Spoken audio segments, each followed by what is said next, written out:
during the pandemic, there were just a lot of things that I turned down because people wanted it instantly. But the proper process was you respect how the product moves or behaves, Mm-hmm. right? And I think modernization and immediate gratification of city living Mm-hmm. has brought us far away from understanding what nature is, Mm-hmm. Mm-hmm. right? Me moving back here, Jonathan, permanently in Mindanao allowed me to change the pace of life where you respect your body by sleeping at the proper time or Yeah. knowing when to stop. I mean, I had a skill. Greetings and welcome to the Quake City portal. Jairus Ferrer is an agricultural entrepreneur from the Philippines. With family roots in Mindanao, the southernmost region of the Philippines, he decided to leave the congested, fast-paced city after 13 years in favor of a more steady-paced, semi-rural, widely untapped area to get in touch with nature and get involved in economic development in rural communities. When Jairus was a boy, his family's shrimp farm was affected by red tide. It was a devastating blow from which it could never recover. Feeling insecure about not knowing what to take up as a career, Jairus decided to take what he called a gap year after high school. During this gap year, he and his father, who also happens to be my dad's twin brother, enrolled in a local organization that offered entrepreneurship intensives in the agricultural industry. There, Jairus learned the necessary skills both on the farm and on the business side that led him to what he eventually aspires to do for Mindanao and all over the country: to bring back food security, develop infrastructure, and inject a youthful spirit into the once mighty agriculture industry of the Philippines.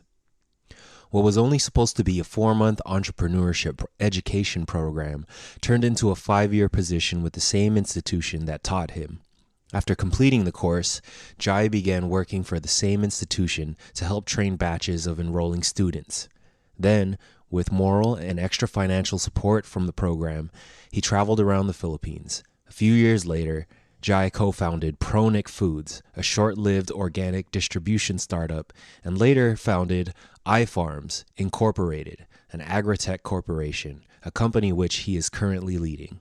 In this conversation, you'll find out about agricultural entrepreneurship in the Philippines and what is currently in place to improve food security and distribution for a country in crisis that is in dire need to reestablish its once independent reliance on the abundant farmers and farmlands that once comprised nearly 40% of the workforce of the Philippines. I invite you all to listen in on this conversation with one of the many people that is helping improve food systems in the Philippines, who I am very grateful gave his time to share his experience, his enthusiasm, and his curious drive to push the boundaries of our agricultural heritage.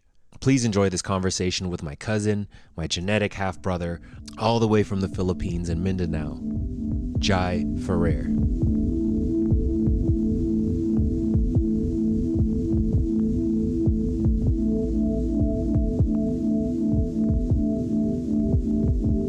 So how would Yeah. you say your experience with getting your product out as a farmer? You're pretty much growing your own product, with right? with a group, yes, I would With a always group? work. Yeah. Yes. And so, okay, so I guess what I'm trying to ask is from start to finish, and then you're essentially saying you're selling your product to the market too and creating your own market. Um, do you think, was it harder in your mind, or was it easy? I'm basically trying to figure out how challenging it was for you to get it to the Dude, market. right. So uh the simple answer is figure it out, right? When I Okay. say figure it out, meaning if there's a requirement, you just have to figure out how to bring it there in a timely manner. Mm-hmm. Easier said than done. I'll give you an example. Let's go back to the chicken story. So it was my task to look for markets and create markets, right? Mm-hmm. And my business partner at the time, we were like, okay, how do we sell this? Where do we sell it? And it's like, you know what? Why don't we call the supermarket? Like, I don't know anyone there, right? Um, let's say I said, hey, look, why don't we? It just hit me. It's like, let's check their website. It says contact us and give it a cold call, right? I Got mean, it. just a simple call. Like, we don't know anyone. We ask and just persevere. Got it. True enough, when we finally made that call that week, um, the person who answered led me to the person in charge for poultry and spoke to her over the phone, and she said, hey, look, the product that you said earlier and just presented over the phone, we were literally just talking about that yesterday, where can we find these types of products, right? I mean, Wow. it was part of their mandate and their department to explore more products. Mm-hmm. So it's like, hey, look, I have a few samples coming in very soon. Would you like me to present? And it's like, okay, sure. And really, just again, how do you present the product, right? Yeah. You present its benefits, or I mean, what's there if you can produce. And they said, okay, how fast can you produce this? I was like, okay, I knew the turnaround cycle if you start to expand, right? So I said, okay, give me 60 days, but I need a purchase order, right? Oh, okay. Yeah, yeah. Right? I need a purchase order Nice. because Nice. I'm not about to start something and Mm-hmm. it's just a verbal thing. No, I have to have a purchase order. Smart. That was very smart. And she was like, okay, let me get back to you. True enough, they said, okay, here's a purchase order, intent to buy. It's not even the final purchase order, but intent to Mm-hmm. buy. But it was enough evidence for me to say, hey, look, this is something worth pursuing. So long story short, Jonathan, I was in Manila at that time, and then the next week I flew back home to Mindanao and talked to that group and say, hey, look, I spoke to the supermarket and they said they would like it in all of their stores. Can we produce? And my partner in Bukidnon at the time said, hey, Jai, guess what? I actually started to buy machines for packaging, but I haven't used them, right? So Nice. maybe we can figure something out. It's like, okay, let's look into it. So common sense told me, Jonathan, to call again the market and ask them, how do you want this packaged? Nice. Right? Like, what is it that you will accept the moment we deliver? So you're now reverse engineer the process. Right. Right? So I'm like, Yeah. all right, that was a good move, right? Yeah, yeah, So yeah. I was like, good thing I did that. And, we started to fix the branding and whatnot.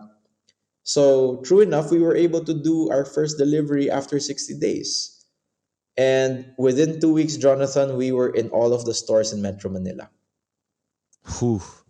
Wow. Yeah, dude. I was Wow. 24 at the time. Another learning curve there. I mean, that's the success part. But the learning curve there was understanding how to do cash flow and collection with such customers, Right. right? Mm-hmm. That was Mm-hmm. another big learning curve for me. But Mm-hmm. we did achieve creating a market. We did achieve um, finding that channel to distribute the products. Problem Mm-hmm. solved. But there comes another problem where, hey, look, you don't have enough capitalization to turn things around Yeah. fast enough, right? And I'm like, Yeah. damn it. Yeah. Yeah. I Yeah. thought I thought I'll be able to buy a new car or something. Nope. Yeah. It's so interesting because speaking from experience as somebody that started a business as well, um, you do figure things out on the fly, and you'll be surprised that a challenge is just another thing in the way of you getting what you want. Yeah, for sure. Getting, and it is frustrating at times. I remember sometimes there were times where I was just my wife, and was a big part of the business too. I was just like, it wasn't the problem of getting business, it was more of me, my headspace, and just like, this is just a lot. you know there were times of that. But I know I how that think feels. it's also interesting too that as a chef, I'm more interested now in the agriculture side and how Mm, things are grown. yeah, And it's fascinating to me because there's a whole world of things. The ingredients are what matters, right? And the state of things here is that there is still very much a dependence on the supermarket for a lot of things. And sometimes the supermarket doesn't provide quality ingredients. It's just more for mass production, right? yeah. Readily But on your available. readily available. And Yeah. what you're doing is you're the like, let's just say the way you raise chickens. How was that? How would you say the style of chicken was? What was it So, that you were um, providing? I think at that time, and I remember it was explained to me by my partner at the time from the growing side, that they had to respect the cycle of chicken. Like, Okay. chicken right now is grown in less than 30 days, right? For that particular variety. But they did respect the natural process for that variety, that it needed to be 45 days or things like that, right? But that's the commercial bred chicken, because that's what was readily available. Okay. But I started to realize that the knowledge has evolved so much that we try to reiterate nature, Mm, and that's what starts to just screw things up, yeah. right? Because we try to alter how nature works. Whereas what I'm learning now is you have to coincide and learn from nature and work around it, right? And Mhm. life becomes much more, I would say, appealing and a lot more peaceful, if I may Yeah. say. Right. Uh, right? And that's what I learned. And what during the pandemic, there were just a lot of things that I turned down because people wanted it instantly, but the proper process was you respect how the product moves or behaves, Mhm. right? And I think modernization and immediate gratification of city living Mhm. has brought us far away from understanding what nature is, Mhm. Mhm. right? Me moving back here, Jonathan, permanently in Mindanao allowed me to change the pace of life, Mhm. where you respect your body by sleeping at the proper time, or Yeah. knowing when to stop. I mean, I had a scare, man. Like, I'll tell you this, I got my first full medical checkup just to see where my body's at. I was Okay. borderline diabetic. Oh Imagine that, yeah, right? yeah. And the doctor said, Jai, better watch out. So immediately cut out on certain carbs, immediately did a 7-day fasting, right? Oh, Pure nice. water fast just to balance out things. And immediately called my coach in swimming. It's like, hey coach, I'm gonna go back to swimming. Let's go. Get me back in shape, right? Yeah, yeah, yeah, yeah. Because Yeah. I realized I was just not listening to my body enough, Mhm. right? I mean, there's still that urge to do soft drinks or too much sugars and whatnot, right? But Yeah, yeah. moving back to the province allowed me to balance life a bit more, That's right? great. I'm happy to That's hear that. Yeah, dude. Yeah, that's why I started working with my dad. You hit it on the nose because the hustle life here in the United States, and especially when we were running the business, it was very much a 7-day a week, 60 to 80 hours. It was just not a sustainable life for me.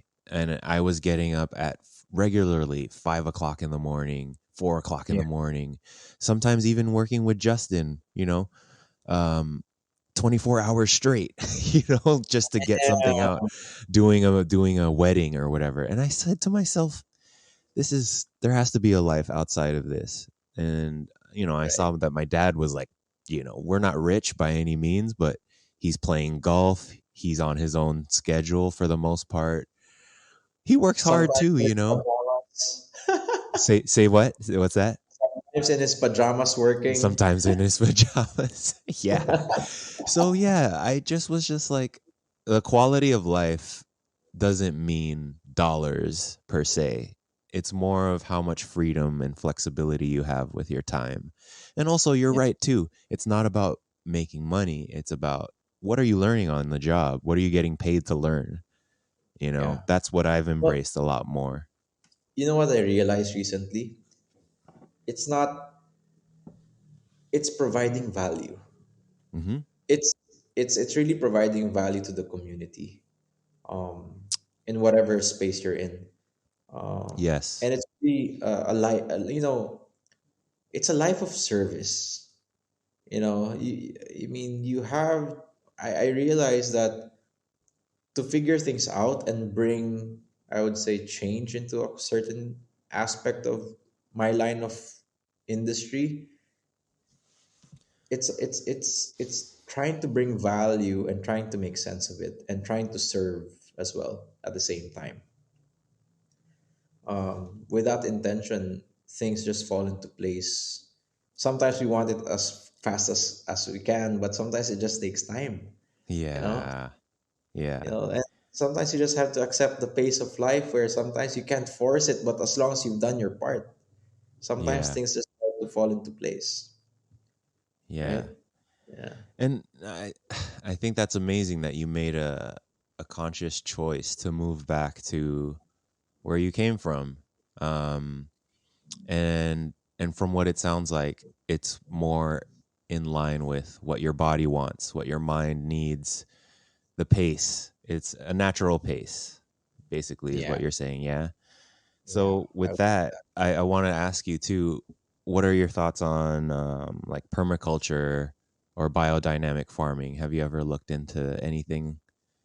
Like, crops are very much like a monoculture here in the States and everywhere, but there's this movement going on, I guess, around the world, or maybe, yeah, we're setting up farm systems that are more diverse and Mm. naturally sustaining. Is that something you're looking into? Definitely. Permaculture, I have a little understanding on that one because of the community that I'm part of here in Mindanao. But basically, the essence of permaculture is really working one with nature Yes. and understanding how certain things correlate with each other and coexist. Um, my basic understanding on agriculture, on permaculture, is if you understand it enough, it will actually feed the community, right? Mm-hmm. Out of abundance. It's Okay. out of Yeah. abundance, right? Um, so biodynamic farming, not too much. Maybe these are the more innovative aspects of technology. But permaculture, I'm a firm believer of it, Mm-hmm. and I think there has to be again a certain level of consciousness to build your life accordingly. My personal goal right now, Jonathan, in the next maybe 5 years, hopefully shorter, is to be able to build my own Garden of Eden, right? Yeah. Like you get a patch of land and you Mm. call it yours, or at least under your stewardship, and spring forth nature and plant trees, and allow nature to take its course and attract birds, and make it their safe haven. Produce your own food. I mean, that's the ultimate life, and I sort of am getting exposed further into that type of life. But at the same time, you're an hour away from the city where you want to watch a movie. Yeah. where you need to get your new, whatever you need to go to the supermarket or get your comforts of the city. So at least that balanced life. Yeah. But permaculture is the way to go. Life Right. should be built around permaculture. Wow, that makes me happy to hear that. But do you feel like it has a place in the Philippines, or is it more like a niche thing for maybe And there's individual there's a people? movement, there's a movement happening now in permaculture here. I recently just graduated from a 10-day program on learning about bamboo. Oh, Um, beautiful. and bamboo is really the 21st century lumber. Technologies on processing is definitely keeping up. But one of our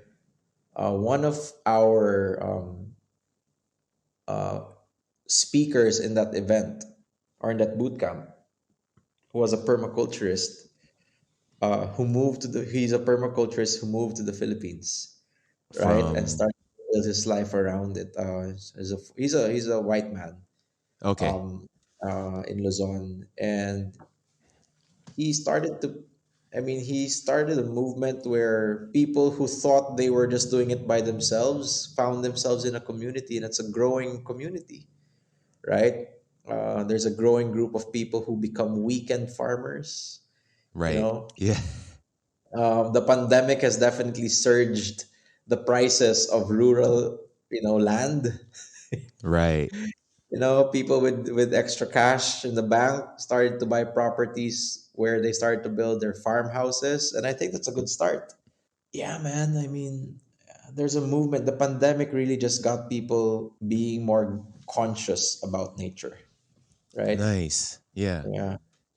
So based on what you know and where you're seeing things go, where do what's your ideal? You mentioned 10 years from now, or decades from now, the innovation, the improvements happening. What's the ideal picture for you as far as the agriculture business goes in the Philippines? Okay. With this global crisis happening right now, Jonathan, and you also feel it there in the US, I think. I would presume.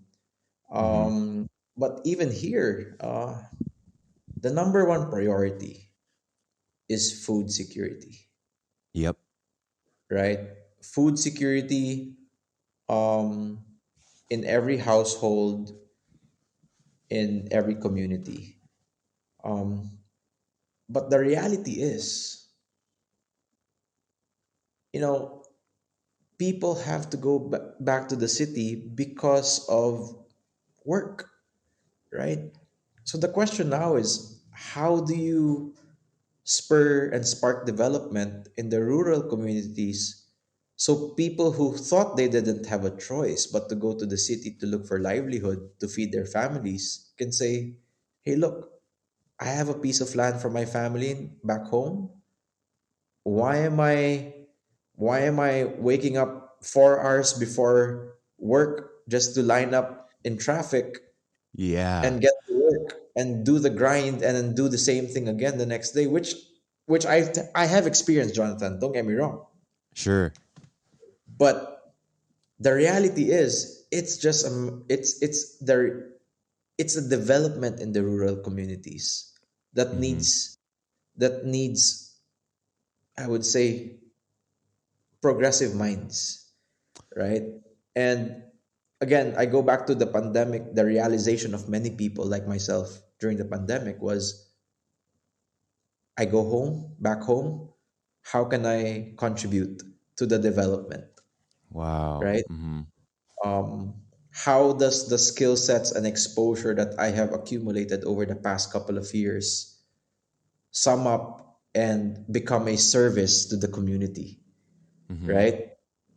Writing business proposals, creating project proposals, writing industry paper, bringing in technology, linking people to markets. I mean, these are the things Hmm. I'm doing on a daily basis. It sounds like a lot, but it pretty much is part of an ecosystem. Hmm. And more as as we've set up our office here in Cagayan de Oro, you're starting to meet people with the same heart and passion, Yeah. right? Yeah. Where they would like to contribute to the development, but they had a choice of going to another country, right? Right.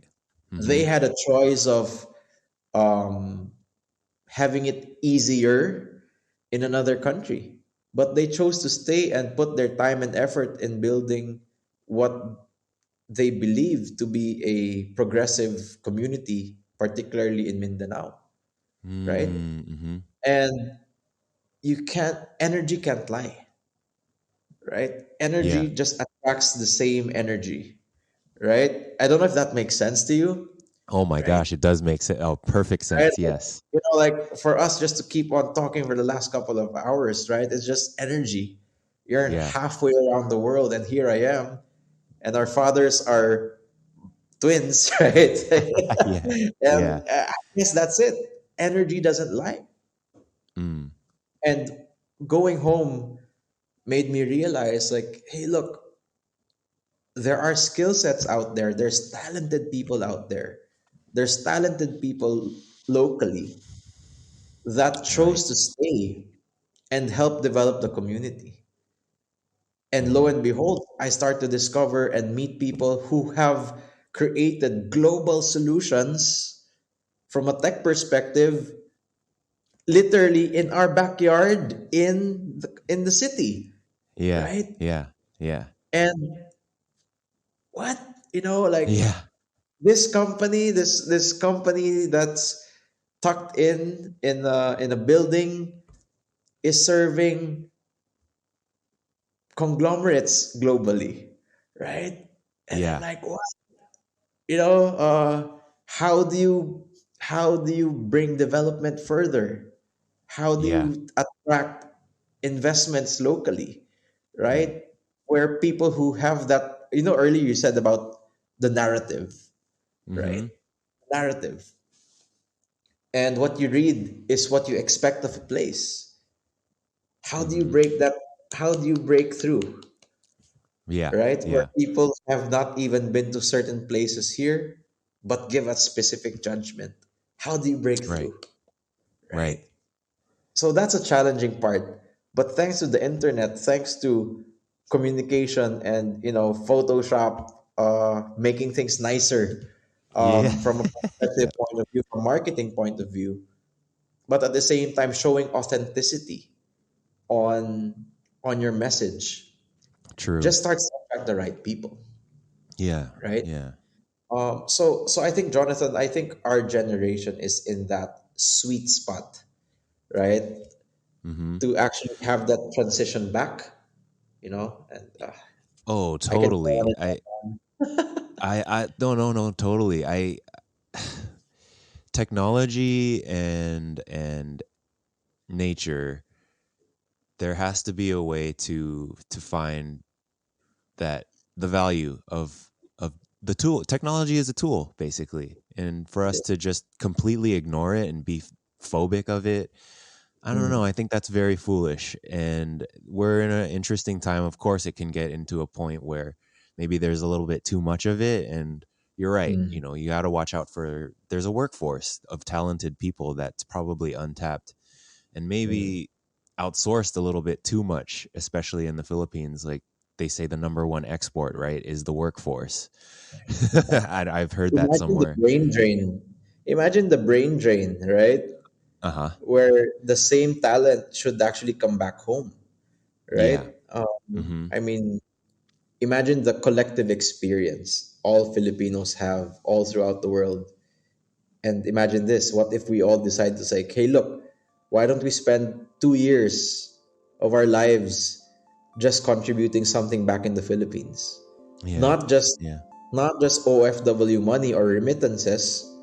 That's only one part, but actually bringing in innovation and developing countrysides. Tourism is, dude, 7,000 islands. That's a lot of area to Yeah. to bring responsible. I would say responsible development.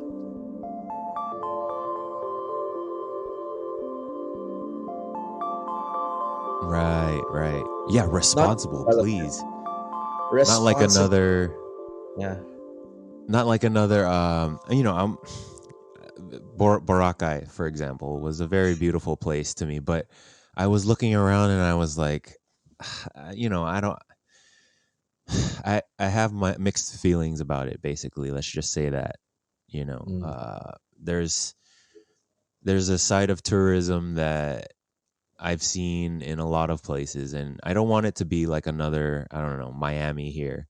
Not to say that there's anything wrong with Miami, but you know, there's thing there's a right way to do it with also respect to nature. And I think going back to your bamboo architecture intensive, you know, let's not make buildings. Let's make more sustainable uh, architecture that actually looks nice and is meant to be is meant to mingle with nature rather than stand out. I guess I don't know Yeah. if that makes sense, but Right. Right. I want to know, I want to ask you too if there is like a youth movement with people your age that are foregoing life in the city like you did and coming back to rural areas that are Filipino and not from outside of the country. Definitely. I Yeah. have a number of friends who just decided to move back to their provinces or even choose a province to move into. Um, yeah, man. Yeah. Uh, the disruption that this whole 3 years, I would say we're going in our third year on this pandemic journey, has definitely disrupted talent all over the place, Mhm. right? Um, Sadly enough, most of the people, not most, I couldn't say most, but that's unfair to say, but a lot of people are spending too much time on TikTok, right? Right. Okay. Instead Yeah. of spending the same amount of times, like, hey, look, what can I do around here? Or, but it's fun to watch. But again, I realize, wow, these people do this all day. Damn. Right? Yeah, yeah, yeah. um so Yeah, yeah, you there should take that part out. Just letting you know. say that again, say that again. Take that part out on the TikTok side. No, yeah, no, it's fine, it's fine. It's true though. I mean, maybe that's what people need though. It's just I don't know. The energy is diverted to places that aren't very productive. And I don't think people realize that there are other things that you can do, such as going outside and being a weekend farmer. And, for example, there's a lot of community gardens here. I don't know if you have that in the Philippines, but, Yeah, you there's know, a growing amount. Yeah, correct. yeah, it's just interesting because you'll see the shopping mall, for example, is, front to back parking lot is full. But then you go to natural places and some of them are packed and the gardens are you know two or three people in there, and there's very much an imbalance of consumption versus creation, basically is Right, what I'm trying to say. But that's right. cool. In learning that there's people your age that are embracing the lifestyle of uh, bringing back the great agricultural industry that was in the Philippines, would you say?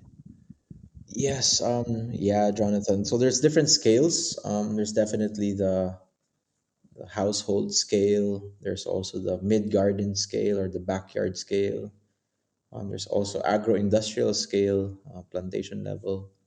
Mm-hmm. Um, but what many people don't realize is by sparking agricultural activities solves a lot of issues, particularly on peace and security, number one. Mm-hmm. Mm-hmm. Number two is employment. And number three is, again, I go back to to food security. The sub activities or the sub opportunities around each of that, right?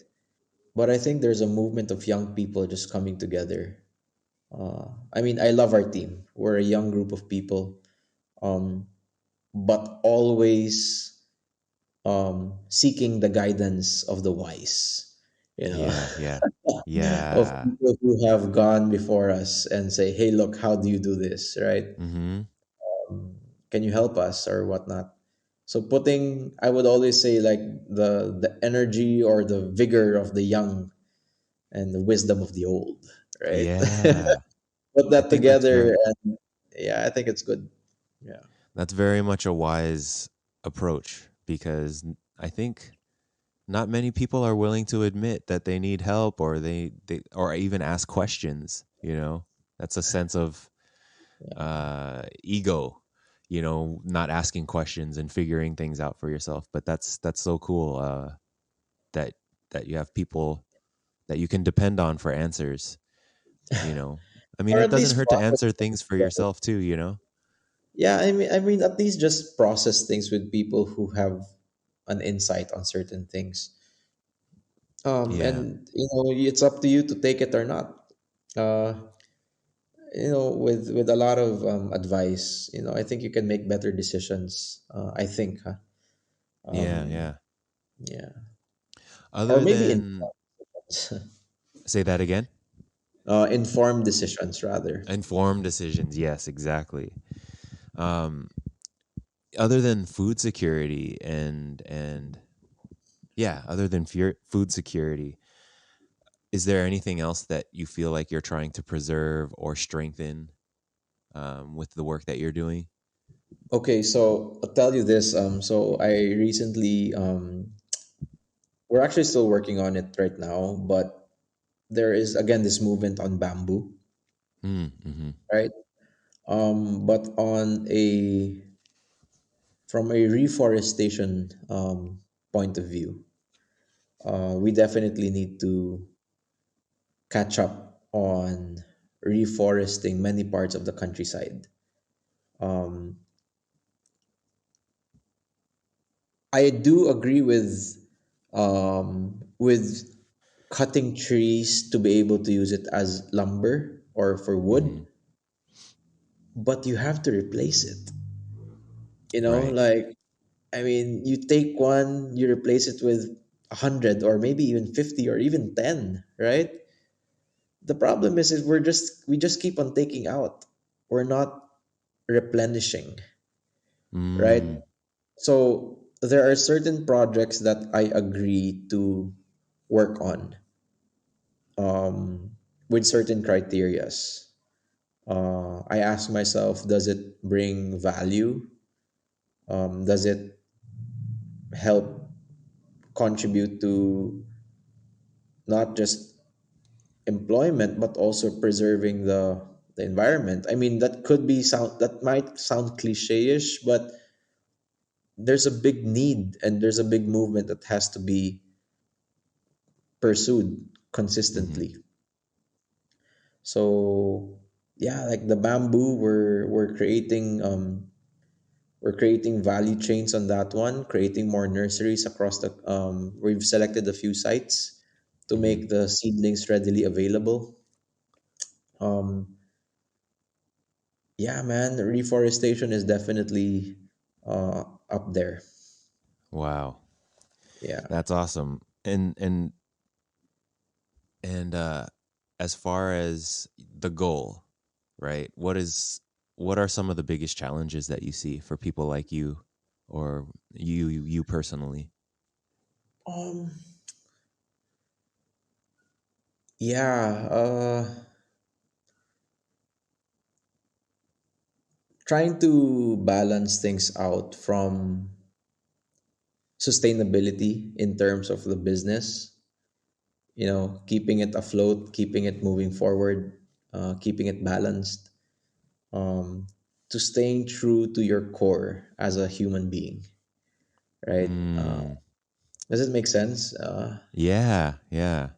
Like, yeah, sometimes the challenge of being too idealistic sometimes, where you start to share or brainstorm, then someone says like, "Ah, you're still too young. I was like that once," and I'm like, "What?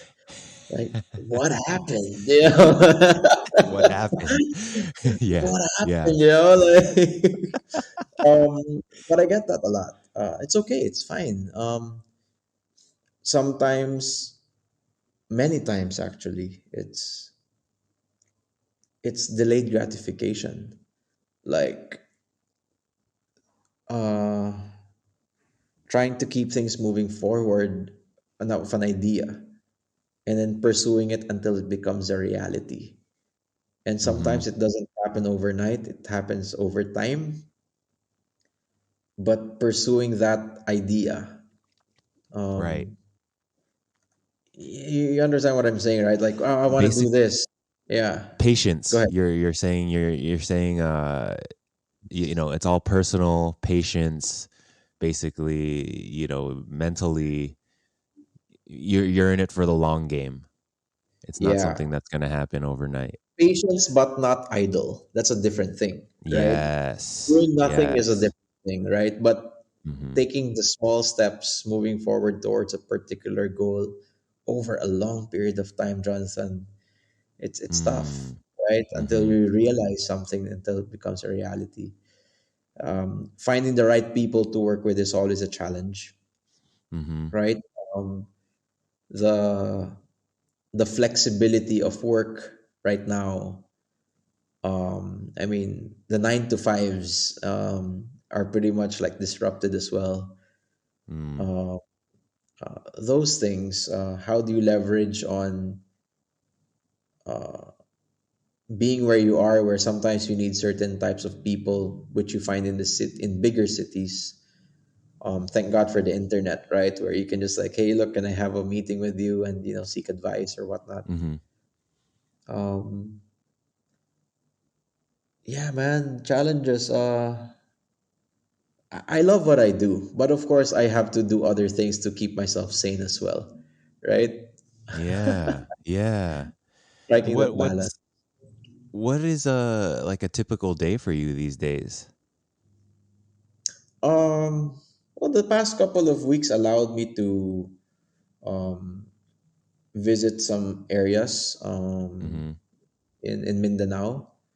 Uh, the more that I go around and I learn about different industries, like for example, rubber, Mhm. um, you start to visit or ask appointments to site visit a factory or a processing plant for rubber. Then you discover like, wow, this guy invented this whole machine and it's serving its purpose, and you know he exports to other countries, and he built the entire thing himself, and Wow. that one family just all of a sudden provides significant livelihood to the community because of the engineering marvel, you Yeah. know um discovering I recently visited in my mom's side, my grandfather and my mom's side, his project in the southernmost part of Mindanao. I mean, I live in the south, but this is like the southernmost part Yeah. in Sultan Kudarat. And I found myself there and I asked my uncle, my mom's brother, if I could visit the space or the I would say the plant, the processing plant. And he arranged it. And when I went there, I met the general manager who knew my grandfather from my mom's side, Wow. right? And it's like, what? And he was like, Jai, I was born in this plantation. And when your grandfather and his business partners would visit, they were the original four. They would say they're the original four who started that whole movement there. He was the one serving them coffee or whatever, Wow. right? Uh, Right. Yeah. right now, he's the old man there, right? I mean, my grandfather's far gone. May he rest in peace. No, but stories like that. The security guard of that whole the security guard from the highway was waiting for me and said, "Hey, are you the grandson of Mr. Santos?" I'm like, "Yeah." Oh, you're the first apo. You're the first grandson to visit ever. Yeah. Yeah. Yeah. Yeah. But we were not part of that company anymore. But again, the the impact and the changed lives because of projects like that. You start to Mm, discover it, like, wow. I mean, people started. I mean, it all birthed from ideas, yeah. right? So I got encouraged with that. Typical day for me is, I'm an early riser now, Jonathan. Yeah. Uh, I get guilty. I feel guilty if I wake up beyond 7 a.m. Oh yeah, You me know, too. yeah, Yeah. dude. Like, Yeah. so, a typical day would be waking up. If I can, and I don't have an immediate meeting in the morning, I try to swim in the morning, or Mm, if not, I do a home workout if I can, um, and then start. I try to sit down before everyone starts working, so maybe 7 a.m., 7:30. I'm in my office already, um, trying to get ahead of everyone in terms of, like, at least putting in 30 minutes of reading a book or an nice. article, whatever, um, just to have fresh input, because all throughout the day you just keep on giving, Mm-hmm. right? You Mm-hmm. just keep on, like, um, killing fires, quote unquote, in the business, or, Yep. like, attending to a client, or sitting down to plan on something. You just Mm-hmm. keep on giving, so you need that insight on a daily basis, Mm-hmm. right? So I try to do that early in the morning, meetings throughout the day if need be, um, a lot of concept writing, but at the same time, um, ideas in the past that are starting to be realized, just a lot of follow-ups, um, things like that, a lot of Yeah. business development. But yeah, yeah, man, it's been a journey, Jonathan. Really. Yeah. I mean, it sounds like it. I just started reading a lot about the agricultural state of agriculture in the Philippines. And what It's a you're lot of doing work. is, I don't know, I would characterize what you're doing as very admirable, but also you have to have the right state of mind because it's crazy to Dude. take on what you're taking on, you know? Yeah, I understand. And Yeah, I do understand that it's tough. and I've Yeah, I've read that, farmers are marginalized, they're poor, they're also under supported by the government, and dependent on the Philippines is dependent on import from other countries. And but I know, that's just the narrative that's being driven, right? And you've been driving around Mindanao. What are like some of the redeeming images that come to your mind that say, hey, you know what, this is worth investing the next 10 years of my life or my lifetime? uh, there's hope, right? What's yeah, what type of people do you see out there that are still grinding? You know what I mean? yeah. From what I've seen in the recent past, um, we live in a land of abundance, right? I think every country has a certain level of abundance. Um, but the question is, I think, I really think that this term called glocal, Yeah, yeah. local, I'm sure you've heard about that, right? I Yep. think that's what Hmm. sparks that's what sparked in my mind now.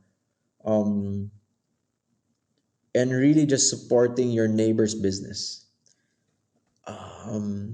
Supporting the local producer of milk or the local producer of whatever, right? Hmm. Creating that economy locally from a business point of view. Um, I think there's a lot of ways to be able to have a balanced life of developing something, but at the same time having not getting burnt out, or you're Yep. not killing yourself to to just make it, as they say, Hmm. right? um I mean, we got other aspects in our lives where we need to attend to as well. Hmm. So yeah, man, Mindanao, I think, has the potential. It always has had potential.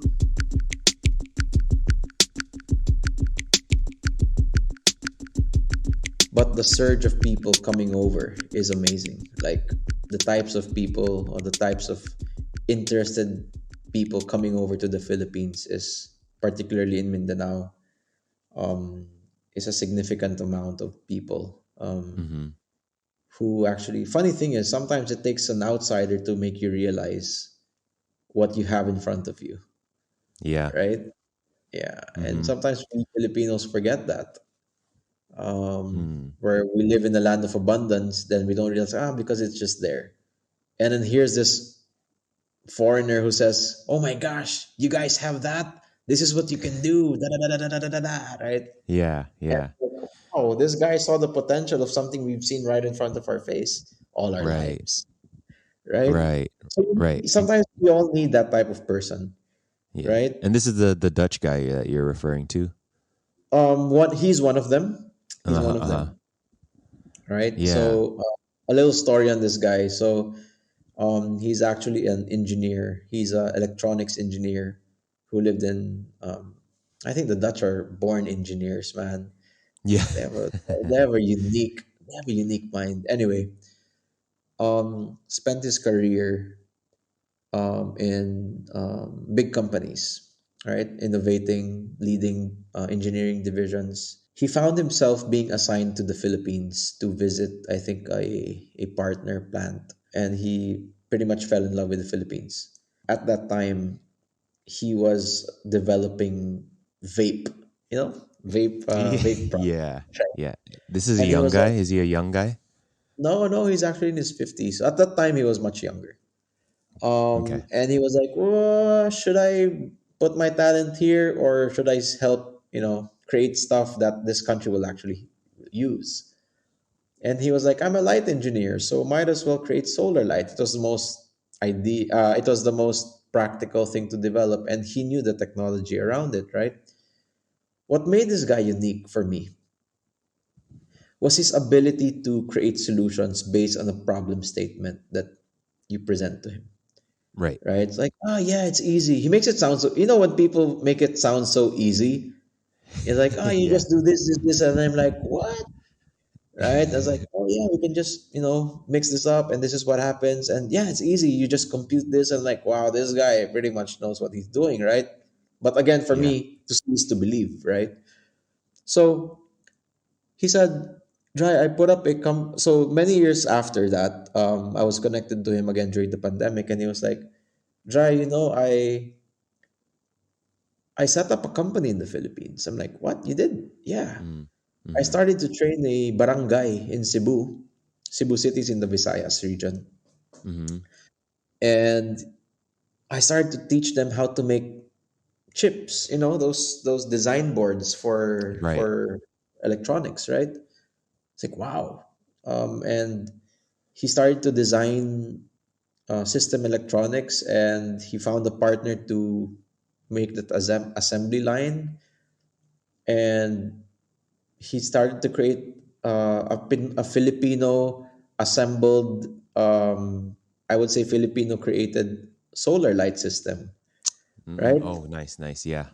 Right, and with a infused, of course, with the knowledge base of a Dutch guy, right? But Mm-hmm. built by the hands of Filipinos, right? Of course, some of the components are still imported, but that's understandable. We don't produce it here in the Philippines, so you import it, right? For an idea to work. But what struck me with this guy was he said, "I want to create employment for Filipinos," right? Mm. I'm like, wow, this guy actually cares, Mm. right? Mm-hmm. Mm-hmm. That's very unique for me. A lot of foreigners actually care so much about the Philippines, right? Right. More, sometimes even more than the Filipinos. Um, but sadly enough, he experienced the recent typhoon. Right. Super Typhoon Odette is what we call it. I think it was Typhoon Rai. I Mm-hmm. think. I may be wrong what the international name was, but here locally it was called Typhoon Odette. Mm-hmm. And his assembly line and his mini factory in Cebu just blew away, right? Wow. Wow, Mm-hmm. right? And I mean, imagine this guy, and he's like, Jai, he started to share his challenges. And at that time, Jonathan, I was still in Manila, Mm-hmm. right? And he goes, Hey Jai, would you want to work with me? It's like, I would, but I wouldn't do it while in Manila, right? Yeah. Yeah. But I already wanted to move back home, but I didn't know when, right? And he goes, if you're in Mindanao, I wanted to move to Mindanao, but I didn't know anyone, but let me know, right? And we didn't speak for a long time.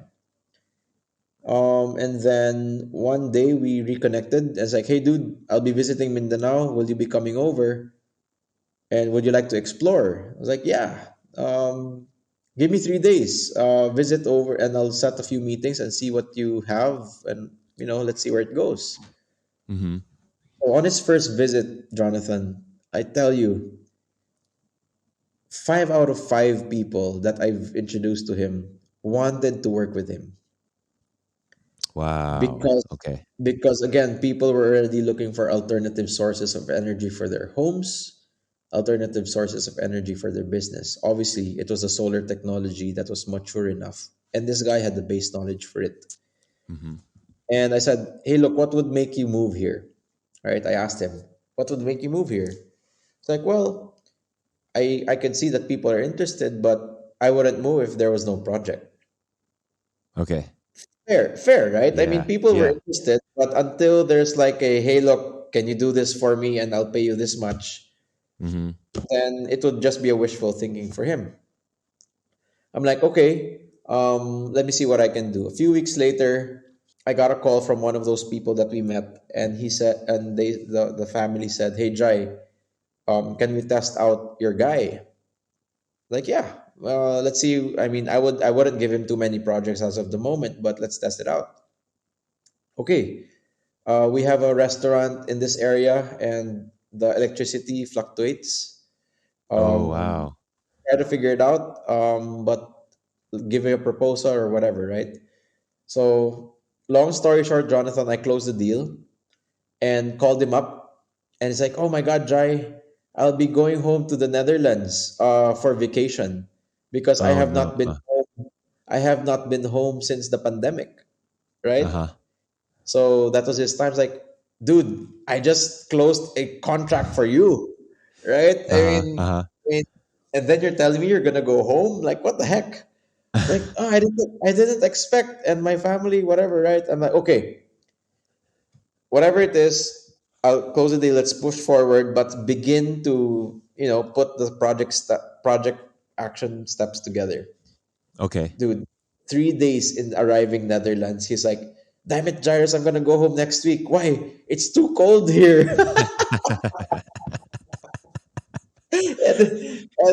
and his family's like, "Why are you gonna go home?" Like, well, it's too cold, and I already said hi, bye, and I'm going back home.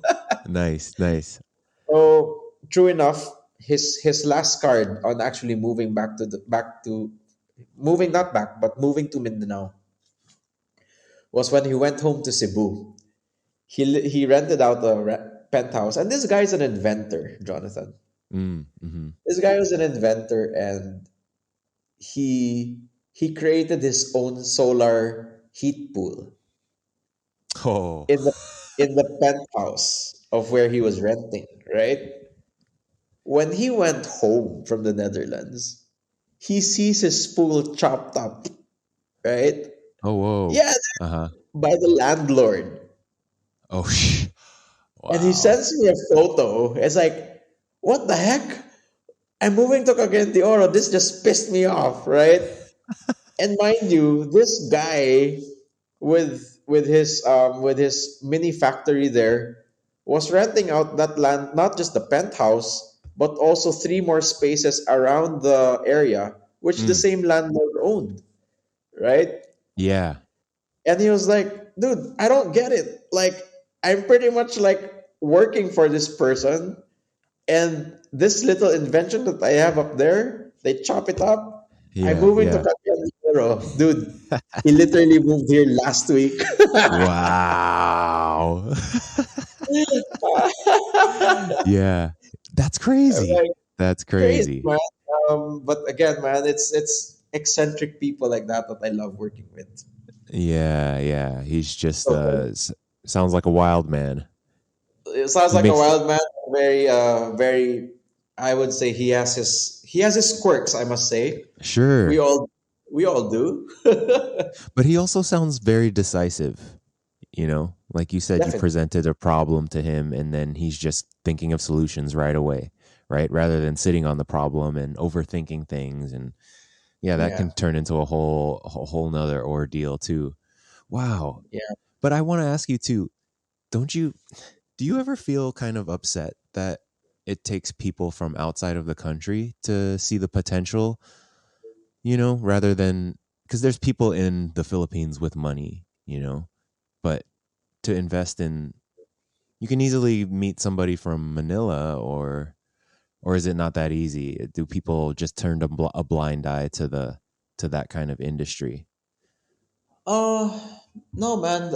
Everyone has, well, the people that I understand who have a heart for agriculture or just rural development go beyond their comfort zones. To be fair, um, Mm, I would say resources or funding is available everywhere. That was actually my topic this afternoon with one of my team members. And we were saying, you know what? We realized that there's no shortage of resources. mm, We realize there's no shortage of funding. mm-hmm, There's no shortage of opportunity. But there's a shortage of people willing to go the extra mile and put it together, mm-hmm, right? And put their brains together and just make sense out of it and create a project proposal and submit it. Having that, you know, I would say persevering endurance, I would yeah, say, yeah, to yeah, get it out there and say, hey, look, we need this, we need that. Would you like to help us out? And I would say 60% of the time, people are more than willing to look into it. mm-hmm, mm-hmm, But I don't know, I can't also fully say that just people in Metro Manila. I definitely mm-hmm. understand that people in Metro Manila sometimes have a limited view from what the rural areas are, Yeah, right? Fair enough, because they haven't been here. But I think the availability of, again, the internet and the availability of flights is opening people up to visit, mm-hmm, um, just explore. But mm-hmm. much development to do. Not just agriculture. I'm starting to realize now it's more of community development, Jonathan.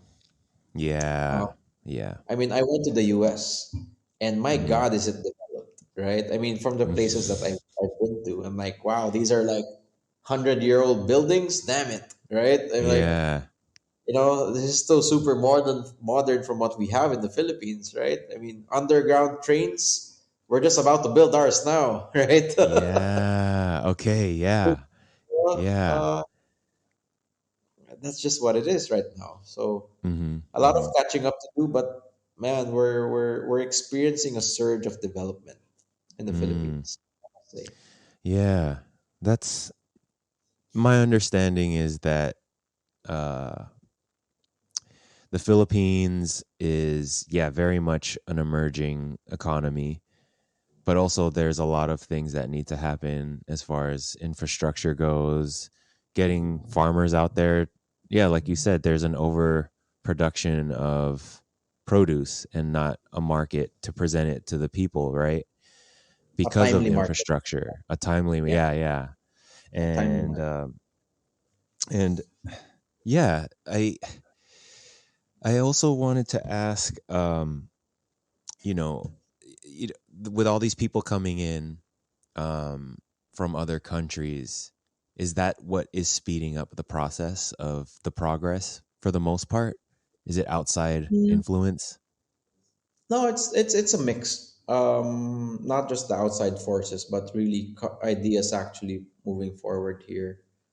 Not to be political, but the change of administration and the change of guards will definitely catapult or I would say, spring forth new ideas, and Mm-hmm. it's another season for the Philippines. Yeah, yeah. Um, it does help that people in the top, in terms of the government, our vice president is from Mindanao, so there's more empathy of Mm, what's happening on this side of town, right? So there's more understanding of what needs to be done. mm-hmm. And from the perspective of local leaders here, there's more respect Right. because of that sisterhood or brotherhood that coming from the area brings, right? I guess that's normal. Um, but yeah, man, the influences from the outside, um, I would say international relations Mm-hmm. is definitely a plus. But I think what's really driving it are the people who have exposed themselves to how things work in other areas Mm, and now mm-hmm. going back here to where areas that need development need it the Right. most, Right. right? Right. I think that's what it is, right? And people willing to collaborate. Yeah. And also, do you think there needs to be more support from the government as far as financially goes? Because they were saying that the Philippines has one of the lowest, or the agricultural industry in the Philippines is one of the lowest subsidized uh, agricultural sectors in Asia. Whereas, Yeah. like Vietnam, I forgot what the other country was. There's, you know, support from the government, I guess, per ton of rice, for example. The farmers Mm. are getting back the costs that they incur from what they put into the crop. You know what I'm saying? Yeah. Yeah. Do you think that needs to happen more? I mean, I just feel like Yeah. you're, yeah. Um, it doesn't sound like, it sounds like you're doing all right without it, basically, is what I'm trying No. to say. Yes and no, I would Yeah. say. Okay. Yes, because I would say the type of work that we do is actually not just creating developmental papers and trying to find and match investments into it. Um, but from the government's perspective, they also try, right? I mean, we have to understand the government is still a group of people. Yep. Hmm. That's the reality of it. And with such a big organization like the government, um, the agility to get things moving is not as swift as a startup or a private business like ourselves. Good point. However, Yeah. however, the synergy to work together is highly encouraged, right? What do I mean? Hmm. Um, you know, at the end of the day, government always looks at it from a macro perspective, Mm. right? Always macro, population, Hmm. making sure that there's enough food supply for the community, um, so many things. But to blame the government for not, but to blame the government Mm. for your life not progressing, Hmm. that's not their problem. That's your decision, Hmm. right? Hmm. Uh, it's so easy to blame the government for things not working on your behalf, Right. right?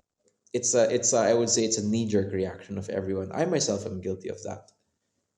But to blame them for your status in life, Mm. you know, I mean, dude, in the Philippines, it's a 6 year cycle, right? Yeah. Yeah. Yeah. Yeah. I mean, to blame someone who's just there for 6 years and you not waking up early and getting things done, Yeah. that's not the government's fault. That's your fault, Yeah. right? Or, procrastinating on certain tasks, which I'm very guilty of many times. We all are, maybe. Mm-hmm. Um, that's not the government's fault. It's your fault, No. right? Yeah, yeah, yeah, yeah, yeah, yeah, yeah, yeah. I For think it's unfair. sure. Right? I talked to government officials like, why the hell are they blaming me? I'm like, did they understand that there's like 10 processes to get one decision out? Yeah, yeah, yeah. That's how it works. That's Yeah, how it man. works when you involve the government. It's just, yeah, honestly, you're right. That's what I've realized during the pandemic is that, when you cut off the people from going out to even get groceries, you Oh, start man. thinking about food security real hard, and you can't Yes. depend on the government. You have to depend on yourself to actually. How are you going to what if the supply chain eventually collapses for a temporary time? What are you going to do? What's the course of action? you know and you What have to if depend it on. has, it Yeah, has collapsed, right? yeah, Right? you have to depend on your community. You have to make connections with people, your neighbors even.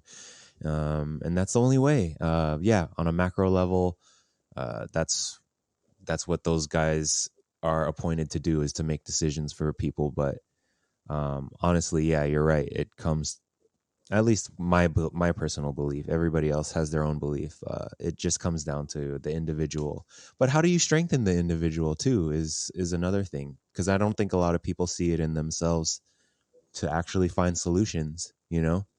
I used to be the rah rah rah and like, this you need to change the Yeah, world, but you can only change your actions, dude. I know. Um, been there, done that, got frustrated, uh, highs and lows. You can only do you at a certain point, and whoever's within your sphere of influence, that's it. That's it. Uh, that's it, man. You can't Yeah. force it. All you can do is just improve yourself. I mean, I've made so many mistakes and made stupid decisions as well. And man, it's part of life. Uh, Yeah. live and you learn is what they say, right? Right. Right.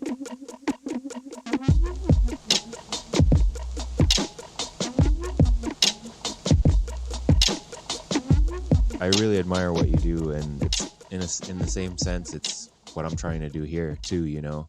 I've gone through so many epiphanies and reinventions of my own psyche, and exploring ideas too. But at least at this stage in my life, I just turned 40 last year. Did This you? is, yeah, yeah, yeah, man. It just makes more sense to just chase more of the community aspect of life rather than the upwards and on. I mean, fine, but if that's your prerogative to go upwards, and but I think That's it's you. Yeah. more it's more how can you affect. Not everybody wants to change, you're right, but for the people that do, you know there's a Yeah. role that you can play. Yeah. And it's not even your Yeah. role, it's what is most genuine to you, and that sounds like that's what you're doing. Otherwise you Yeah. wouldn't be doing it. You'd be doing something much easier, like living in the city, right? And I mean, Which I not to did. say that. I had so much Yeah, fun. not to say that it's not it's easy to live in the city, but it's what's mapped out for you, I think. Yeah. At least for me, in school, it's like, get a good job, go to the city, or you know buy a nice home, buy a nice car, and all this and that, right? But Mm. yeah, all right, cool, man. So um what have you learned and observed about people, mostly in your work so far?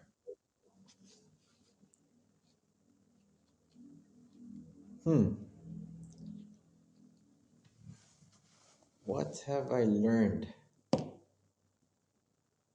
If anything. Oh, I said it earlier, where the right energy attract. I mean, the same energy attracts the same people, right? Hmm. Um, People wanting to contribute somehow. However, um, you know what I realized recently? A lot of people like myself. um, has been in that wake up mode, you know, wild Mm, realization mode. You said it earlier, where instead of going up, you wanted to go like this. mm. Hey man, there's many of us. Um,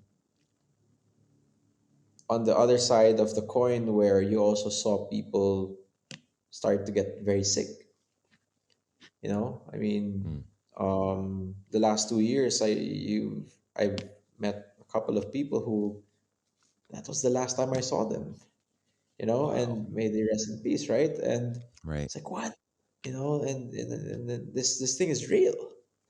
Um, and people just reshuffling priorities, Mm-hmm. like I have. But again, Jonathan, I can only control my actions, Mm-hmm. right? And try to share to people like this, like, you know, this is what I realized, and this is what I am now, where I am now, and what I want to do, where I want to go. Um, I definitely made an entire list for myself in terms of how I want to live my 30s, right? Mm. Yeah. And work towards that. Um, but it got firmed up during the pandemic. Like living in a condo was not, I mean, in an apartment in the city, just like expedited that entire dream list, right? Right. Like, Right. hey, how do I make that shift? How do I move? Moving out of the city is not fun, you know? It's all of that movement. Of course, the Mm. cost to move, well, Mm-hmm. all of Mm-hmm. that. How do you do that, right? But yeah, Jonathan, people around me, I think I choose who to give my energy to. Mm-hmm. Um, Full attention and just like, this is where I want to put my time in. Like this one, right? This is Yeah. Yeah. giving that energy to this really great advocacy of yours, Mm. right? Whoever Thank you. listens to this, I mean, maybe there's something that we said we didn't know, we realized that impacts someone, then we've Mm-hmm. done our part. But Yeah. again, we can't force it, right? Right. How about you? What do you think? I mean, can you answer that same question? No, what I've learned most about people in wow. Um, I've in recent years I've just learned that people are more resilient than they give themselves credit for. Uh, there's a lot of talk about mental health, and um, I think people need to give themselves more credit and think about the accomplishments. People do a lot. I've learned that everybody is going through their own struggles, and people are have their own aspirations. And once I understood that, I felt like it was time for me to be a lot more honest with myself. You know, as as soon as I learned that about people, that people are Mm, struggling, have their own struggles, like you just have to give people space to be who they want to right. be. Correct. And at the same time, I am allowed that space too.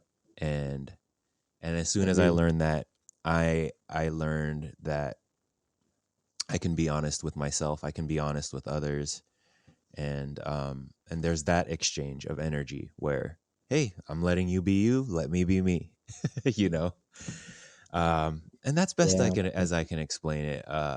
You know, I I went through the same process too, where I wanted to change the world or change the people around me as much as possible. But honestly, it just takes everybody is an extension of you around you, I think, and Correct. um, uh, acceptance. Yeah, more of that, more of that. Yeah. Thanks for That's good. asking that. I I mean, never really thought of that. yeah. I mean, acceptance. I mean, that's just what it is. You accept people for who they are. That's what people I would say realized in the last couple of hmm months. hmm Um, but there's also that conscious decision, Jonathan, to for me, huh, to hmm also say, uh, you know, there are certain types of people also where you need to cut away from. Oh, totally. right? Hmm. Yeah, and it's not that you don't like them or you hate them. It's just that it's a done season, right? Mm, And it's okay. It's fine. It's okay to grow. yeah. And you've spent time with these people, Hmm. things like that. I myself wanted to spend more time here in with mom and dad, Awesome. and it was a good time to also recalibrate my personal life also, right? So it's good. Yeah. Yeah. Again, I'm at peace. I'm really at peace right now. I'm really glad. Yeah. Yeah. I've just recently felt that too. Like I've finally found kind of an inner stillness that I've been kind of searching for the last 10 years when I ever since I turned 30, which is you're 32 now, right? Yeah. Yeah. Yeah. So, I've been searching for that, yeah, for the past 10 years, honestly. And I'll tell you, I'll share with you this if I can. I've been very, very much trying to get back in tune with my spiritual self, Hmm. you know? Uh, and I spoke with somebody recently and I told him about how much I'm trying to get reconnected with my ancestors and learn about even you you're we're related and you have a version of our ancestors in your mind that I know nothing about, and I feel the need to reconnect with that. And he said very much too, like, in some ways our ancestors choose us to continue the work that they never got to finish in this life, you know. And it's so strange that I'm seeing you on Facebook and then you're doing all these things that are you're trying to I don't know if you're even trying, it's just that's who you are, you're just affecting people around you. um and in talking to you, I'm just like, I I'm very motivated to see what I could do to help as well, or contribute in some way. I don't even, maybe it's just this conversation itself that is the contribution. I'm not sure. But with that said, you mentioned your mom and dad. Dad is like a preacher, right? Uh, Aside from being a farmer, right? More of a preacher. Yeah. And then your mom, I don't really know too much about your mom other than she seems like a very entrepreneurial spirit. And Yeah. yeah, Yeah. what have you learned from the both of them growing up? I definitely am a result, obviously, of both of them. Um, I think from dad, it's really that passion to affect people around. 100%. That's him. That's his characteristic. 100%. Yeah, But of course, you have to balance it out on certain aspects, not too much, also, right? right. Um, from mom naman, from my mom's side, mom definitely is very industrious in that sense. Mm, Um, my mom's very creative in the kitchen. She creates amazing products, dude. And I mean, she built her her food facility here where we stay now, and it's food grade facility, far from what it used to be from before, where it was just in the kitchen, right, or in our living room. That's how yeah. businesses start. Um, and to see her growth in that sense is amazing. She fulfilled her dream at where she is right now. Um, lived according to the circumstance that they both had, as a married couple. I've seen the journey, the success, and the ebbs and flows is what they say, Mm, right? right. And you respect them for that because they've stuck it out together all these years, right? And Mm-hmm. wow, that's like, for me, it's like, wow, that's amazing.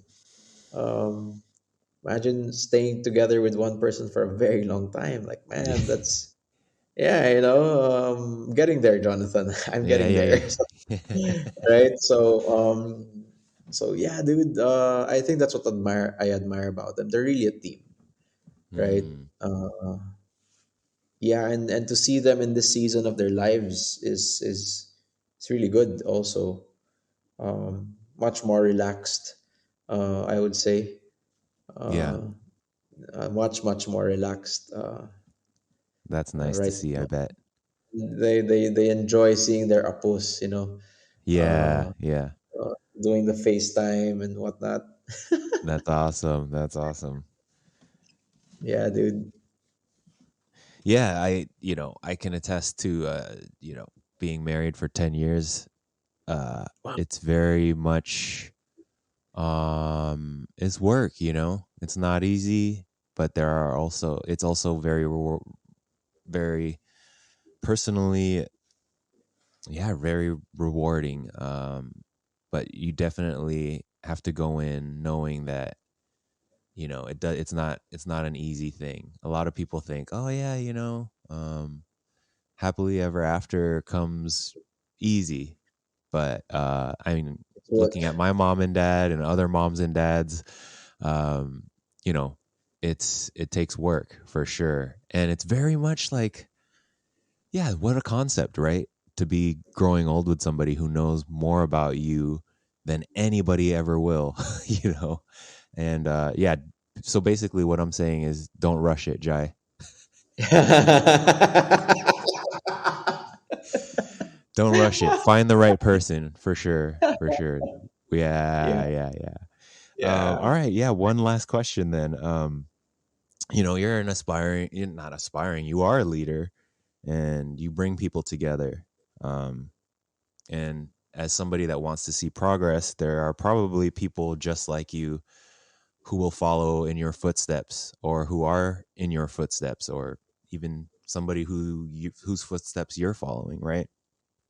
Um, what do you think are some of the most important principles to have to take on something that you do?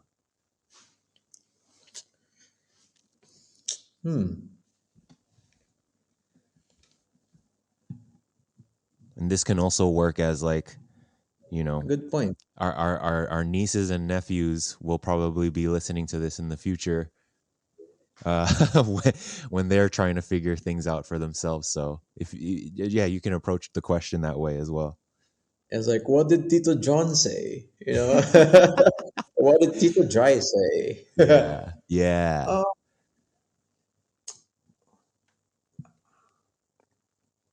you know, the journey to I didn't.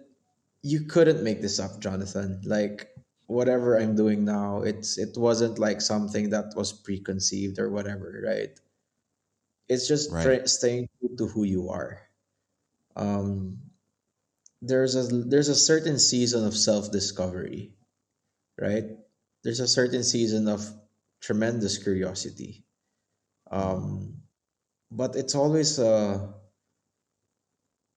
cliche as it sounds. Life just doesn't stop learning, right? Um, hmm I've learned to perhaps try to bring people together with who have the same purpose, right? There was a time, there was a oh during the pandemic. Of course, you have a lot of downtime, right? Yeah. I would constantly listen to Napoleon Hill, Mm, right? Whatever material is out there in YouTube and Spotify and the books. And that man has definitely greatly influenced the way I look into things. But in bringing people together, what I've learned is harmony. There has to be harmony between mm, people. There will be this, I would disagreements. There will be seasons of things not working according to what you guys thought of. But I think if there's a clearly defined vision, that's what will bring and let people stick together, right? Um, I Mm. don't consider myself as a leader, but I definitely consider myself as a catalyst, Mm-hmm. right? Where it's like, hey, look, what if? It's a lot of what if. What if imagine this? What if, you do this, you do that? Can we do this together? You want to be part of it? Mm-hmm. And again, people say, hey, man, let's do that. Let's work on it. And, again, energy doesn't lie. Mm-hmm.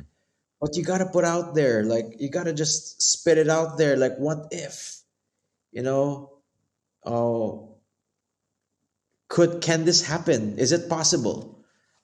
If not, it's free to dream, right? Mm-hmm. But I realize also those dreams need to be translated into paper.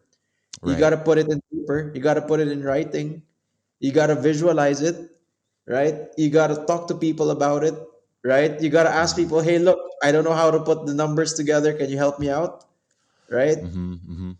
Things like that, and you start to see ideas come into reality, Mm-hmm. right? Mm-hmm. And it starts to affect people. It's like, hey, Jai, remember this thing that you said before? Like, I don't remember. Like, what did I say? It's like, yeah, you said this. I'm like, wow, really? Right? Okay. What do you want to do Yeah. about it now? Let's go. Right? What do you Yeah. need? Do you need help? Do you need? I always ask people, what do you need? Of course, if they ask for money, I'm like, well, I can't give that right now because Right. we're also tight on budget. But can I help you in elsewhere? Can I introduce you to someone? Mm-hmm. Right? Mm-hmm. Can I uh, will you allow me to maybe spend an hour with you, right? I would go out of my way, Jonathan, to ask people who have spent enough time in a particular topic just to Mm-hmm. understand what it means. This Yep. morning I was with a scientist from the International Rice Research Institute in Mm-hmm. Los Baños, and he was recommended to me by a colleague last week and say, hey, Jai, you should talk to this guy. Oh wow, really? What can he do? It's like, oh, that thing that you were saying to me earlier. He has a lot of ideas, and they were able to implement this in Vietnam or whatever, right? Wow. Yeah. Can you Mm. introduce me? And I find out that this guy is the head researcher of the Rice Institute. I'm like, Wow. what? Yeah. Right? And it's like the guy was kind enough to give me a 45 minutes of his time, Yeah. right? Yeah. And he's like, sir, this is what I want to do. I don't know how to do this. Can you help me out? And true enough, dude, he sent me his research paper on two solutions rather, Mm. right? And I print it out, right? He gave me a CV. He said, hey, Jai, if you want to work with me, let me know. He gave Mm-hmm. me his research paper on these two studies where I can consider, dude, these two studies are are I would say years of research, Wow. right? Yeah. How long did it take me? 45 minutes. Yeah. And it's a matter of asking. I believe in this Mm-hmm. principle of ask and you shall receive, Mm-hmm. right? Mm-hmm. And that's true. You gotta say, like, I have a problem. Can you please help me? It's like, hey, look, that's easy. We've solved that before. Like, what? Right? Yeah. Yeah. Do you have a paper on it? Can I read on it? Yeah. 10 minutes later, here it is. All right. Thank you for your time, and I'll reach out to you again. You have my number, you know, Wow. Yeah. things like that. I'm like, what? Right? Mm-hmm.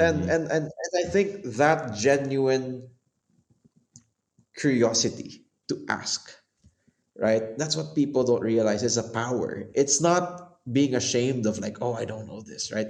Filipinos have this thing, Jonathan. Like in Bisaya, it's maulawon, maulaw, ulaw.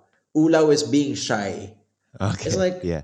oh, right? You get that part of the Filipino part. Like, Right. no, because I'm just like this and I'm just like that, but, speak up, or ask. Nothing wrong with Mm-hmm. asking. It's okay, Mm-hmm. right? Mm-hmm. And then you learn. I think that's what I would say is something I've learned to become. Mm-hmm. Right? Definitely wasn't like this before, right? And it's okay. And Mm-hmm. it's okay to ask, it's okay to seek advice. It's definitely okay to make mistakes. Sometimes ideas don't work immediately, sometimes they do, but when they do, they really do, right? Yeah, yeah, yeah, yeah, Trust me, it has happened multiple times. Um, yeah.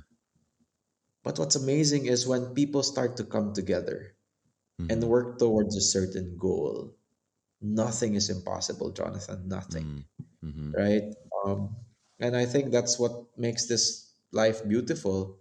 And if you imagine if we can put the same energy in helping out a community that actually needs more talent, Mm-hmm. right? I think that's a good idea. Nothing wrong with Mm-hmm. that. Yeah, And, yeah. I just love what I'm doing. It's good. It's good. Yeah, I believe that too. And it's also, you're totally right. The curiosity, and just in talking to you, you're asking questions that, lead you to unexpected questions, lead you to unexpected answers, and sometimes it doesn't always work out, but sometimes you might get the answer that you didn't even know you were asking for.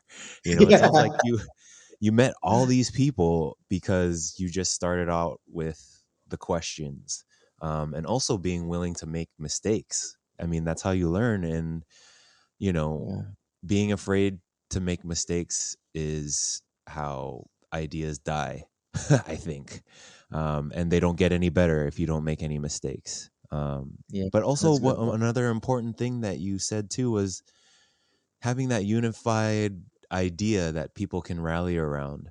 And I think that comes from what I've just read recently, is having a great explanation for something. How can you explain something in a way that is concrete in somebody's mind so that they can believe, and rally around that certain idea? Because if you explain it in a certain way, it doesn't make any sense and doesn't connect the dots. It's like people are Yeah. just going to be running around confused most of the time, So, I mean, it's amazing. It's amazing. And, you're bringing to Sometimes light. I must Yeah, admit that there are many, many, many times that sometimes it just runs dry. Like, what are we gonna do? I'm like, honestly, I don't know. let's see. How do I say this? I don't know how to say this other than drugs, right? Like, let's say marijuana, for example, that's heavily frowned upon in the Philippines, right? Hmm. Uh, and you can get into serious trouble or whatever. But there are ways of getting it, I think, right? Would you say in like marijuana, for example, in the Philippines? Is Yeah, there? Yeah, there's that. How about okay? How about I'm curious to know psilocybin mushrooms. Have you heard of that? I definitely have heard of mushrooms, Yeah, yeah, magic mushrooms. magic mushrooms. Yeah, Yeah, yeah, yeah, yeah. So yeah, I definitely have heard of it. Okay, about drugs. it's not. I You know, mean, not that those kind, but more natural stuff. Like, natural yeah. stuff. I herbs, Uh right? huh. Mm-hmm. I believe in herbs. Okay. That's fine, right? Yeah. I herbs. I believe on its medical contributions to the human life. Yeah. Yeah. Yeah. So I guess what are you passionate about growing anything in particular? Is there a particular Until it crop that you becomes feel legal. connected to? Not yet until it becomes legal. You know, Yeah. Yeah. I think the drug list has definitely been biased towards pharmaceuticals. Mm-hmm. Yeah. That I'm very aware of. But there definitely is more consciousness now of lobbying in the Philippines to Mm-hmm. legalize medical marijuana. Um, Mm. so hopefully, the next administration would catapult that particular bill. Uh, Wow. Dude, it's gonna be good. But at the same time, I'm also a firm believer of hemp. Yes. Yes. Right? Hemp can definitely be a economic driver Mm-hmm. for its structural properties, Mm-hmm. right? That's fine. The natural stuff I'm okay with, just don't overdo it, you know? Yeah, yeah, yeah. Yeah, The chemical stuff, definitely not. no, no, no, no, no, no. Yeah, yeah. Definitely not. I mean, that's not something that I've, nah, shunned away Yeah. from. No, thank you. No, thank you. Yep, no thank you at all. Um, Right. yeah, yeah. I mean, I'm just also talk. I just want to ask, like the natural crops. Do you love harvesting chickens? Do you love growing chickens? Is there So, a yeah, particular product that you like? just to clarify, Jonathan, I've decided to put mastery on the added value services on the Mm-hmm. agricultural sector. Um, it's creating value out of these products and creating the communication aspect of it, really the marketing Mm. aspect of Yeah, it, yeah, right? yeah. But the recent past, when I say recent past, the past couple of years, especially during the pandemic, um, I put a lot of time in supply chain activities, Mm. right? Like understanding how things move from point A to point B. Um, Spent a lot of time understanding and doing handling practices for food. Mm-hmm. We did that. But this year, we started to accept opportunities and pursue opportunities on production solutions like I said earlier, solar pumps Mm-hmm. to for smallholder farmers, and this is a very big problem on watering their plants on a daily basis. It's either they do it manually or they have a generator which fuel prices is too much, Mm-hmm. right? Mm-hmm. So solar water systems is something that we saw as an essential um, value to the community. So we're definitely working on that. Um, Solar energy is another entity that we're putting up here. Mm-hmm. We just concluded 2 days ago on actually no yesterday with three of my partners and myself that we're putting up a new entity Mm-hmm. just concentrating on solar solutions, right? More Wow. of solar energy, right? Mm-hmm. And I think because again we are in the islands, and there are many communities that the power or the energy sector has a hard time developing. I think that's a very good approach, or there's a market for that, right? Mm-hmm.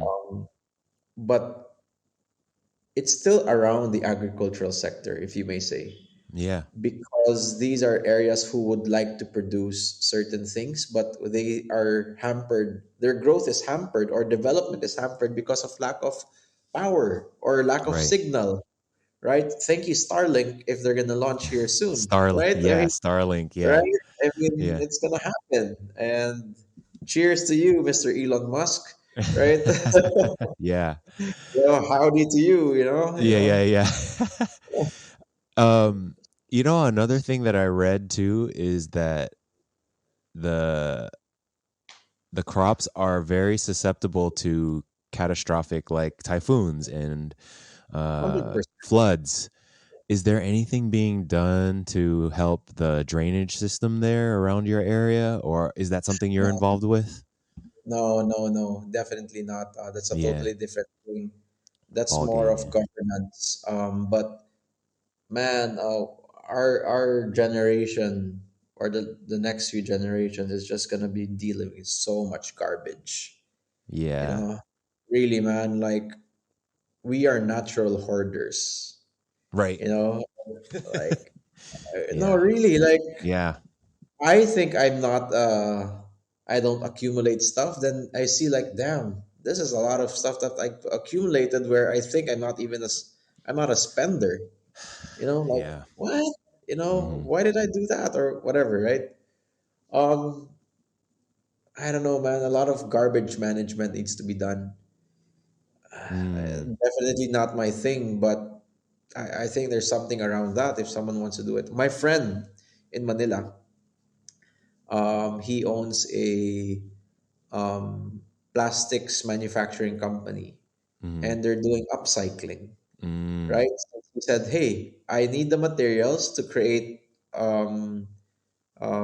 whatever product made out of good plastic."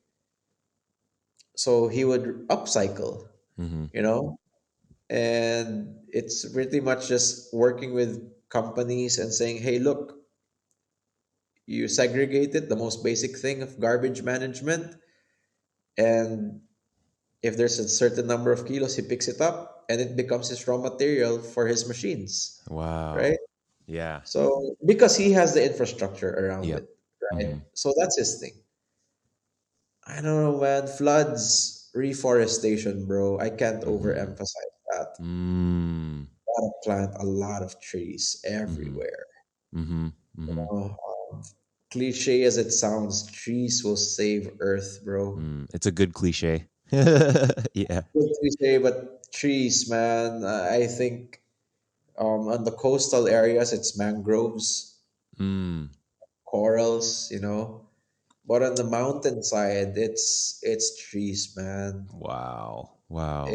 We just have to. Dude, the Philippines is 2% forest cover. Yeah. That's 2%.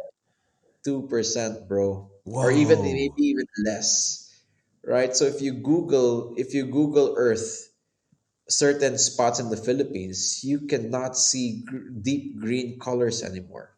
Wow. It's just getting balder and balder. I mean, Wow. you And know, it's mostly Cebu.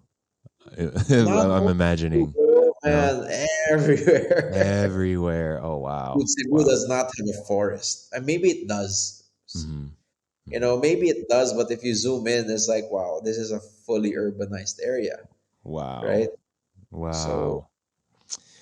Yeah, man, I really want to visit you there and see what you're doing and maybe even just spend some time working with you, you know? I don't know. over, man, there's a lots to do. Actually, I Yeah. was telling your dad, like, Tito, we gotta do something because you guys have the logistics in the US. Mhm. And here I am in the Philippines, and particularly in Mindanao, Jonathan.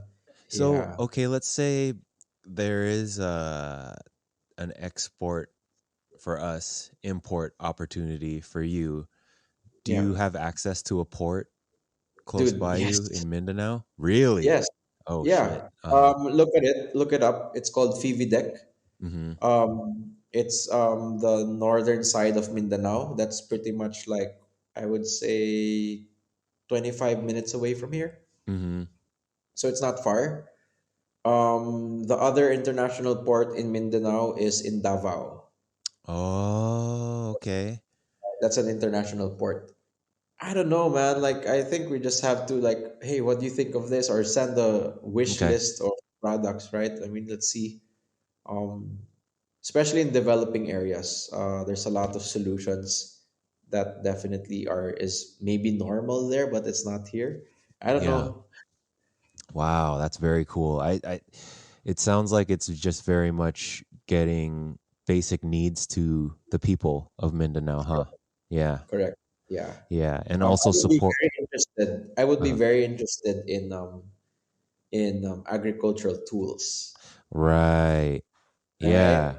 I watched Yeah. that one video that you posted in Israel, and they had that thing that they drilled into the ground to test the soil content and the types Basic of. tools like that, man. Yeah, that's so cool. Yeah. It's amazing. It's amazing how tech is a part of everything now. Even something as archaic sometimes as farming, right? Yeah. Um, yeah, I just read about so many fascinating things, like the hand truck that tills the soil that Yeah. is starting to become used in the Philippines. Oh, that's amazing. It does the work of 10 people, from what I've read. I don't know. Yeah, dude. Things like that. Yeah, I'm open to whatever, man. Like, it doesn't need to be agricultural. It can also be, I don't know. Fun. Um, yeah, I don't know. I don't Cool. know. Yeah, I'm probably gonna get ready for work now. It's 8 o'clock here. Yeah, do your thing. Um, Do your but thing. It's so yeah, good to catch up with you. yeah, this was fun, man. I hope we can do this again. Oh, Maybe definitely. with all the Yeah. siblings, that would be fun. Yeah, let's do that. No. Yeah, Yeah. yeah. Yeah, anything else? Anything else you want to bring up? Something that Thanks you for want to. reaching out, Jonathan. Really. Thank you. Yeah, Yeah. no. Thanks for doing this. I know you're a busy guy, and man, just this time I really appreciate it. It really opened up my mind to a lot of things that, yeah, I'm already kind of in progress of working these things out in my mind. I'll definitely send you some ideas uh and anything that comes to mind. I really do want to connect with you, like be there in person to see what you do.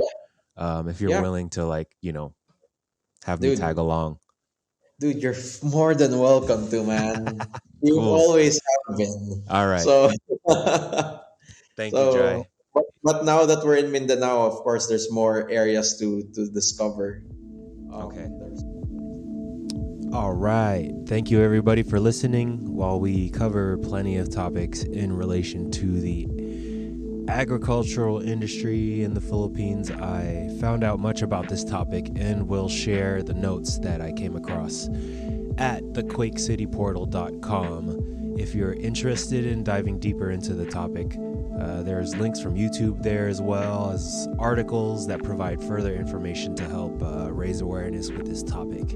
If you found this episode useful and informational, please consider sharing and reaching out to either Jai or reaching out to us on social media to give us some feedback regarding this and other episodes.